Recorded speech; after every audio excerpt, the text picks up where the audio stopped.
Bonjour à tous. Et si on pouvait intégrer un système de paiement complet dans une application, en moins de temps qu'il n'en faut pour se faire un café? C'est une promesse assez dingue, et c'est pourtant ce que P-Network vient d'annoncer à sa communauté de développeurs. On va décortiquer tout ça ensemble. Voilà la question qui change tout. Jusqu'à maintenant, intégrer des paiements, c'était souvent des jours, voire des semaines de galère, à se perdre dans des lignes de code hyper complexes. Là, la promesse est simple. On peut tout faire en quelques minutes. Alors, est-ce que c'est vraiment aussi simple que ça en a l'air? Mais avant de plonger dans la solution, il faut bien comprendre la source du problème. Pourquoi, au juste, l'intégration des paiements est-elle un tel casse-tête pour les développeurs? Ce qui fait vibrer un développeur, son but ultime, c'est de créer. C'est d'innover, de construire une application géniale qui va vraiment servir aux gens. C'est ça, leur vraie passion. Sauf que la réalité du terrain est souvent bien différente. Au lieu de se concentrer sur la création, ils se heurtent à un mur, l'intégration des paiements. C'est un vrai labyrinthe de règles, de sécurité, de techniques qui leur bouffe un temps et une énergie considérables. Et ça les détourne de ce qu'ils font de mieux. C'est justement pour faire tomber ce mur que P-Network sort sa nouvelle arme. C'est une bibliothèque de développement qui promet, ni plus ni moins, une petite révolution. Son nom de code, 10 minutes. C'est le nouvel objectif. Et la voilà, l'annonce qui a tout lancé. P-Network a mis au point une bibliothèque pensée pour une seule chose: en finir avec ce casse-tête. L'idée est claire, redonner du temps et de la liberté de création aux développeurs.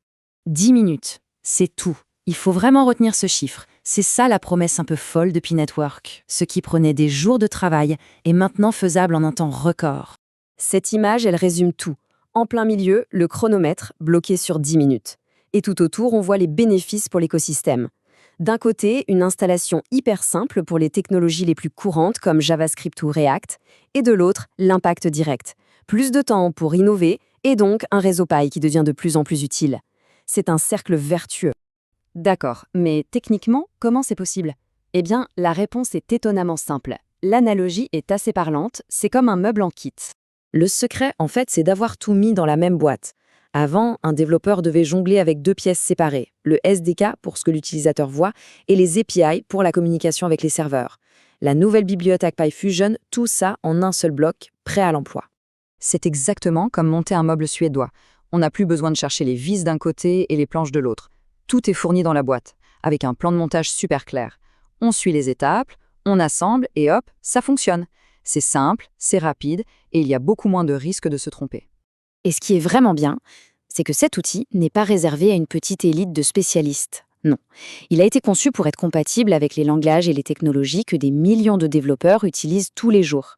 Alors concrètement, pour cette première version, on parle de quoi? Pour la partie visible, on a JavaScript et React. Et pour la partie serveur, le back-end, on a Next.js et Ruby on Rails. Ça couvre déjà un nombre énorme de projets potentiels. Bon, maintenant qu'on a vu la théorie, passons à la pratique. Comment ça se passe concrètement? En fait, le processus a été découpé en 4 étapes toutes simples. Le chemin est vraiment bien balisé. On commence par la configuration de l'app, puis on installe la bibliothèque, on ajoute le fameux bouton de paiement, et enfin, on teste. Chaque étape est pensée pour être rapide et intuitive, sans prise de tête. Tout commence sur le portail des développeurs Py. C'est un peu la partie administrative. On configure son application, on prépare un portefeuille de tests et on récupère une clé API. C'est l'affaire de quelques clics. Deuxième étape, on passe au code. Mais rien de compliqué, c'est une seule ligne de commande à taper dans le terminal pour installer la bibliothèque dans son projet. C'est un grand classique pour les développeurs.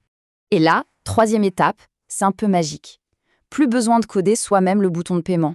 On prend simplement le composant qui est déjà tout fait et on le glisse dans l'interface de l'application. Et voilà, c'est prêt à fonctionner.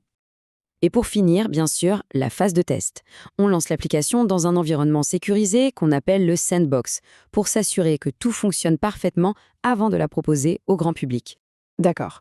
C'est donc plus simple, plus rapide, on a bien compris. Mais si on prend un peu de recul, qu'est-ce que ça change vraiment pour l'écosystème Pi dans son ensemble? Cette phrase, tirée de l'annonce officielle, résume parfaitement toute la philosophie derrière ce projet. L'objectif n'est pas juste technique, il est stratégique. Il s'agit de permettre aux créateurs de se concentrer sur ce qui compte vraiment, c'est-à-dire l'innovation et l'expérience utilisateur. On assiste à un vrai changement de mentalité. Tout le temps qui était perdu sur la logistique technique peut maintenant être réinvesti dans la créativité. Et quand les développeurs ont plus de temps pour créer, c'est tout l'écosystème qui s'enrichit. On voit apparaître plus d'applications, plus utiles, plus innovantes. En fait, c'est comme si on faisait sauter un barrage. D'un côté, il y avait les contraintes techniques qui freinaient tout le monde. Et de l'autre, des tas d'idées qui n'attendaient que ça pour voir le jour. En rendant la technologie accessible, Piki ouvre la porte à des centaines de nouvelles applications qui vont pouvoir améliorer le quotidien de ses utilisateurs. La question n'est donc plus de savoir comment intégrer un paiement. La vraie question, c'est quoi construire maintenant que c'est devenu si simple? Quels services, quels jeux, quelles applications qu'on n'imagine même pas encore vont pouvoir émerger grâce à ça? Le champ des possibles est grand ouvert et l'avenir de l'écosystème Pi s'annonce vraiment passionnant.